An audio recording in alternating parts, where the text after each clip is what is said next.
زمانه ته رد او بد ویل په زمانه پسې خبرې کول دا داسې دي لکه یو انسان چې براه راست په الله تعالی پسې رد او بد وایي. نعوذ بالله څومره غلطه خبره ده. پیغمبر علیه الصلاۃ والسلام فرمایي وای الله تعالی په خپل دا خبره بیانوي، حدیث قدسی ده، یؤذینی ابن آدم یسب الدهر وانا الدهر.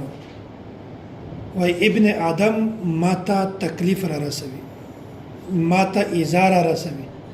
اڅرنګي یسب الدهر اغا زمانه ته کنځلې کوي، وانا الدهر او زمانه خو زیم ان زمانه پیدا کړې ما ده.